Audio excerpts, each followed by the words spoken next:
नमस्कार दोस्तों। राजनीति के बारे में दो बातें कही जाती हैं। पहली बात ये कि कब कौन कहाँ कैसे पाला बदल ले कहा नहीं जा सकता है, और दूसरी बात ये कि बाजी कब किसके हाथ में आ जाए तय नहीं है। बिहार की राजनीति में पिछले कुछ दिनों से जो कुछ भी हो रहा है वो एक खदबदाहट है, एक बेचैनी है, और वो इस बात का इशारा है कि बिहार में कुछ न कुछ रोज हो रहा है और किसी बड़े होने की आहट सी है। दरअसल आज एलजेपी के भीतर के 208 नेता, वो जिला स्तर के, प्रदेश स्तर के जिलाध्यक्ष थे या प्रदेश में अलग अलग इकाइयों में कुछ जिम्मेदारियों के साथ काम कर रहे थे, उन लोगों ने एलजेपी को छोड़ करके जेडीयू ज्वाइन किया। जेडीयू के जो नए अध्यक्ष हैं आरसीपी सिंह, उन्होंने जेडीयू दफ्तर पर एक पार्टी रखी, दावत रखी, और इसी दावत में इस बात की मुनादी की गई कि एलजेपी की तरफ से इतनी बड़ी तादाद में नेता जेडीयू में शामिल हुए हैं।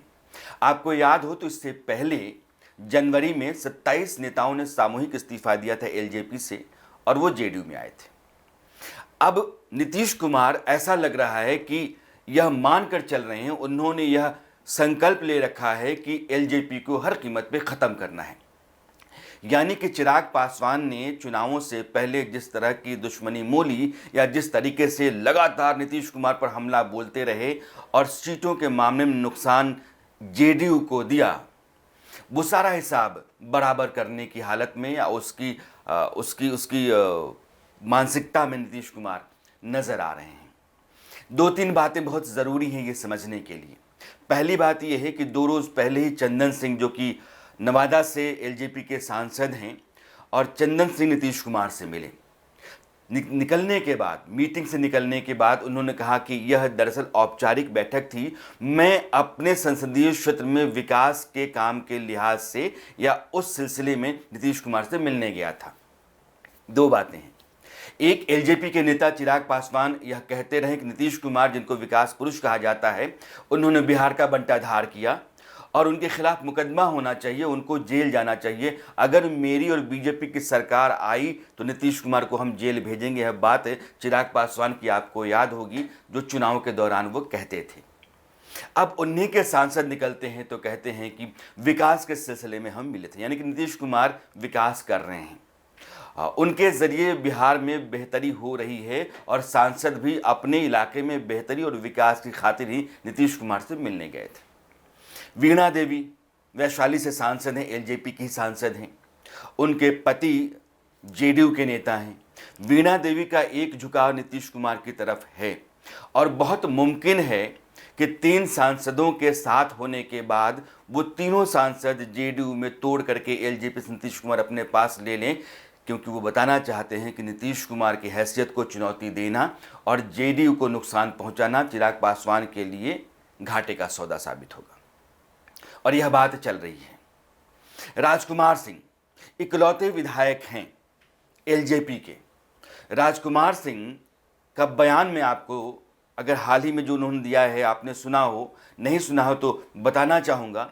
उन्होंने ये कहा था कि मैं एनडीए का नेता हूँ और एनडीए का विधायक होने के नाते मेरे नेता बिहार में नीतीश कुमार हैं और देश में नरेंद्र मोदी हैं।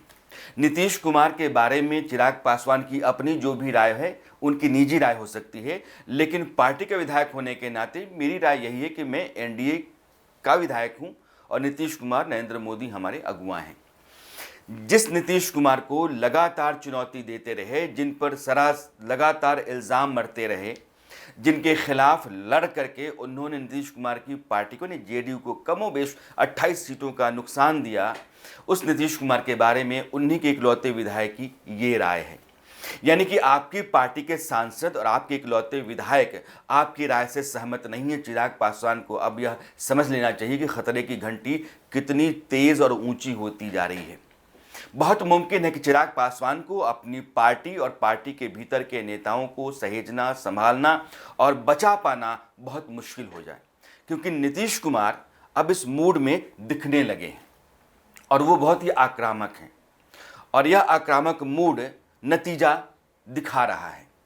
अब चिराग पासवान के सांसद और विधायक भले कहते हो कि एनडीए के नेता, एनडीए की पार्टी के विधायक, नेता, सांसद हैं, लेकिन एनडीए की अपनी क्या राय है? हाल ही में संसद का सत्र शुरू होने से पहले जो एनडीए की बैठक थी उसमें चिराग पासवान को नहीं बुलाया गया। अगर आप एलजेपी से पूछेंगे तो एलजेपी के नेता कहते हैं कि चिराग जी की तबीयत उस दिन खराब थी इसलिए वो बैठक में नहीं गए।